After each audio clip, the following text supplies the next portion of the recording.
எவ்வளவு சின்ன சின்ன இளம் பெண் பிள்ளைகளை குழந்தைகளை போட்டு அடிக்கிறான்களே பார்க்கல. அதுக்கு பிறகும் பதவி விலக மாட்டேன்னு ஒருத்தர் நிக்கிறான்னா அவன் நேர்மையற்றவன் தானே, அடிப்படை அறமற்றவன் தானே. நம்ம நிக்கிறது ஒரு தனி மனிதன் பின்னாடி இல்லை. It's not Abhijit. இன்னைக்கு அபிஜித்தை மறைச்சிடலாம், ஏமாத்திடலாம், ஏதாவது பண்ணிடலாம், மிரட்டிடலாம், கொண்டு கூட போடலாம். அந்த கூட்டம் தானே கொலகார கூட்டம் தானே. அப்ப அவன் நீட்டே பக்கமே போகாம, அந்த நுழைவுத் தேர்வு பக்கம் போகாம மருத்துவ பட்ட படிப்பை படிச்சு இன்னைக்கு உலகத்துக்கே இவ்வளவு பெரிய மருத்துவ சேவை பண்ணிட்டு இருக்கான்ல. இதை விட என்னடா உங்களுக்கு நிரூபணம் வேணும்? ஏன்டா ஏமாத்திட்டு இருக்கிறீங்க? இந்தியா முன்னேறணும்னு உண்மையான நோக்கம் இருந்தா மோடி இப்படி நடந்துக்குவாரா? இந்த தர்மேந்திர பிரதான், இந்த அமித்ஷா அப்படி காப்பாத்திட்டு இருப்பாரா? எங்களுக்கு மட்டும்தான்டா சிந்திக்கிற ஆற்றல் உண்டு. தமிழ்நாட்டுல உண்மைகளை விளங்கிக் கொள்ளக்கூடிய சிந்திக்கிற ஆற்றல் உண்டு. தலைநகர் டெல்லியிலே, ஜந்தர் மந்தர் வீதியிலே, அம்பேத்கர் வழியில் போராடிய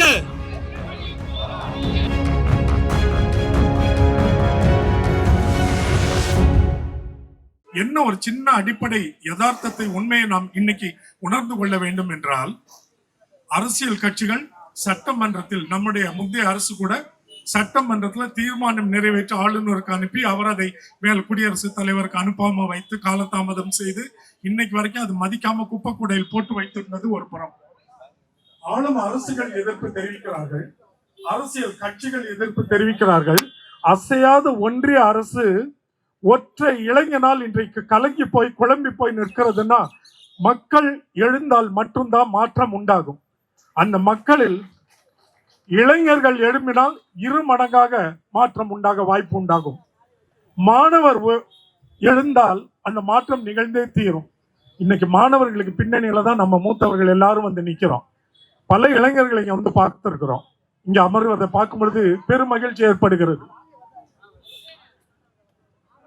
இங்க வந்திருக்கிற நிறைய இளைஞர்கள் உங்களுக்கு பிடித்த ஜோசப் விஜய் நடிகரோட படத்தை போய் இன்னைக்கு நீங்க ஜனநாயகன் பார்த்துட்டு வந்திருப்பீங்க. அதெல்லாம் ஒன்றும் குழப்பம் இல்லை, நமக்கு பிரச்சனை இல்லை. நீங்க யாருக்கு வேணா ரசிகர்களா இருக்கலாம், ஆதரவாளர்களா இருக்கலாம். ஆனா நம்ம மண்ணுக்குன்னு பொது பிரச்சனை ஒண்ணு இருக்குல்ல, அதுக்கு நீங்க வந்திருக்கீங்கல்ல.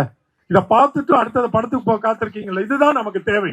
நீங்க யாரோட ஆதரவாளர்களா வேணா இருக்கலாம், எந்த கட்சியை சேர்ந்தவங்களா இருந்தாலும் இருக்கலாம். நமக்குள்ள எந்த மாறுபாடும் வேறுபாடும் கிடையாது. ஏன்னா இது உங்களுடைய என்னுடைய பிரச்சனை இல்லை, நம்மளுடைய பிரச்சனை.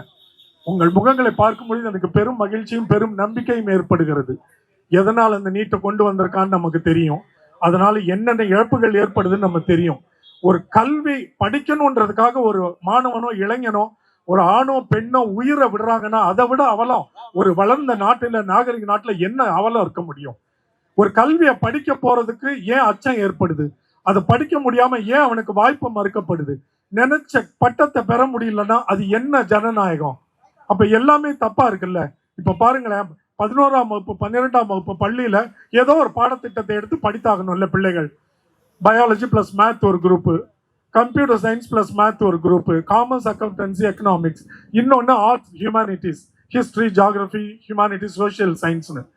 ஆனா அதையும் தாண்டி 10ஆம் வகுப்பு முடிச்சுட்டு 11ஆம் வகுப்பு வரும்பொழுதே எதுக்காக பள்ளியில குறைவா பணத்தை கட்டிக்கிட்டு லட்சக்கணக்கில் போய் பணத்தை கட்டிட்டு எதுக்காக நீட் ட்ரைனிங்க்கு போறான்?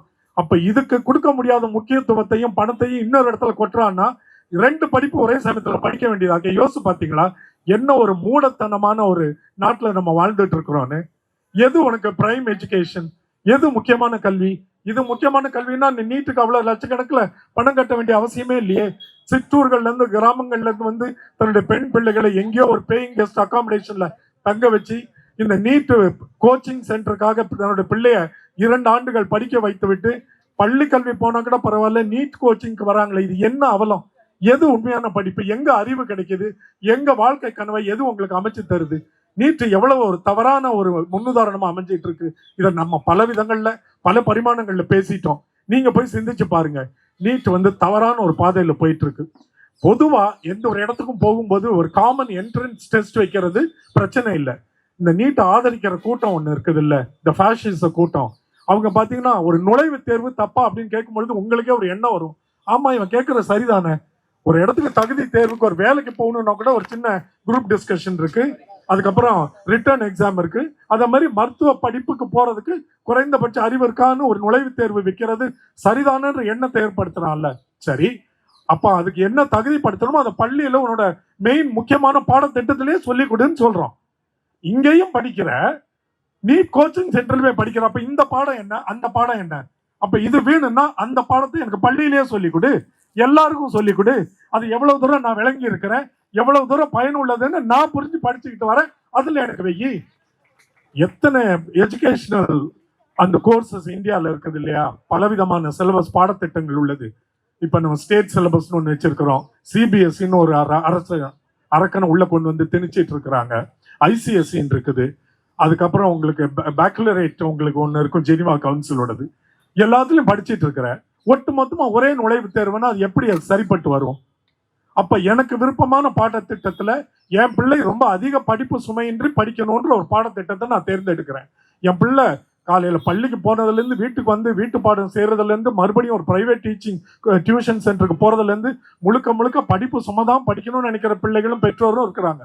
ஆளுக்கு ஒரு விதமா படிச்சுட்டு இருக்கிறோம்.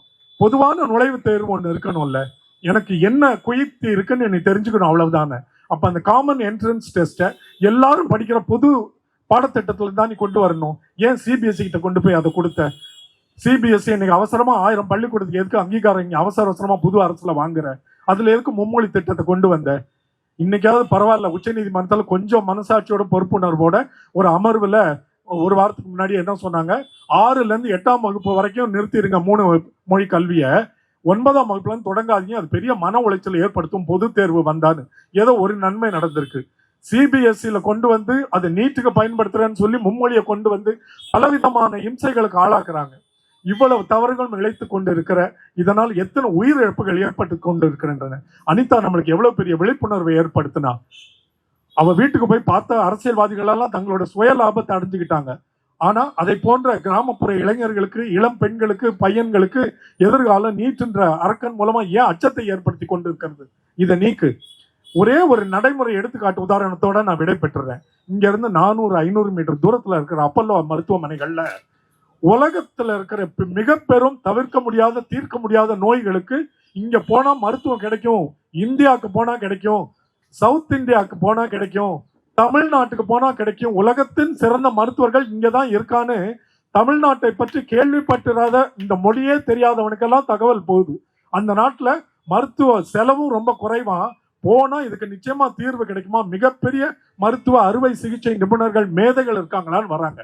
இங்க இருக்க எல்லாருமே 45-50 வயதுக்கு மேற்பட்ட மருத்துவர்கள். நான் சொல்றது இந்த நம்பர் 1 அப்பல்லோ ஹாஸ்பிட்டல். அப்புறம் நீங்க வரிசையா Chettinad hospital, global hospital, Kaveri hospital எங்க எடுத்து பாருங்க, மிகச்சிறந்த உலகத்தின் தலை சிறந்த மருத்துவ மேதைகள் இங்க இருக்கிறாங்களே, எல்லா 45-50 வயதுகளுக்கு மேற்பட்டவர்கள் எந்த நீட்டு தேர்வில் தகுதி பெற்று அவர்கள் மருத்துவர் ஆனார்கள். இவங்களை தேடி வராங்களே. உங்களுக்கு என்ன இருக்கணும், இங்கிலீஷ்ல ஒரு ப்ராவர்ப் இருக்கு, உங்களுக்கு சொன்னா தெரியும் இல்லையா? The taste of the pudding lies in its eating.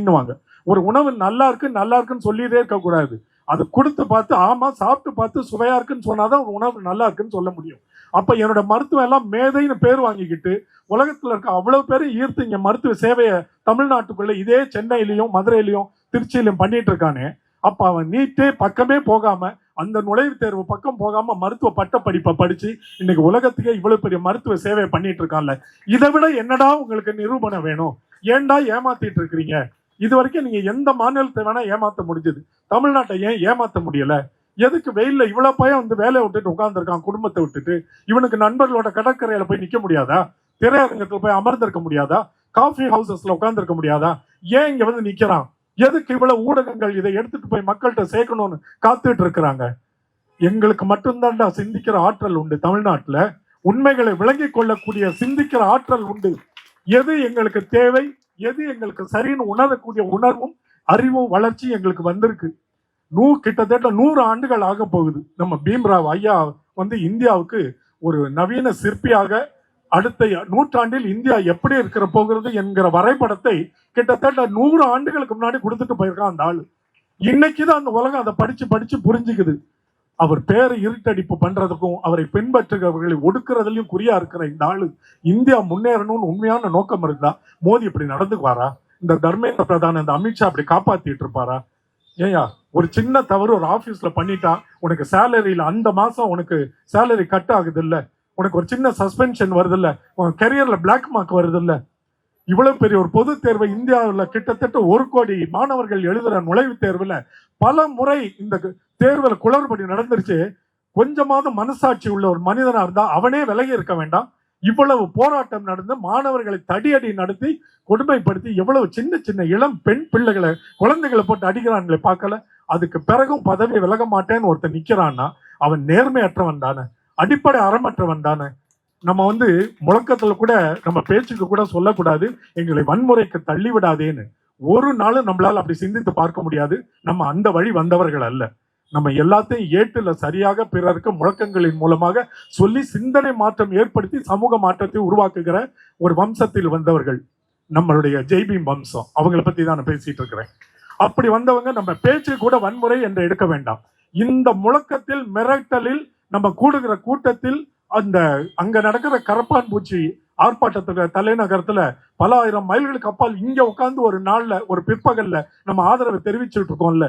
இந்த முழக்கத்தின் தீர்க்கம் அதுதான் போய் அங்க ஒலிக்கணும். அந்த மாற்றத்தை ஏற்படுத்தணும். ஒற்றை மனிதனாக அவன் தொடங்கிய அந்த கரப்பான் பூச்சி இயக்கம், உண்மையை சொல்லணும்னா இதை தொடங்கினது அபிஜித் இல்ல.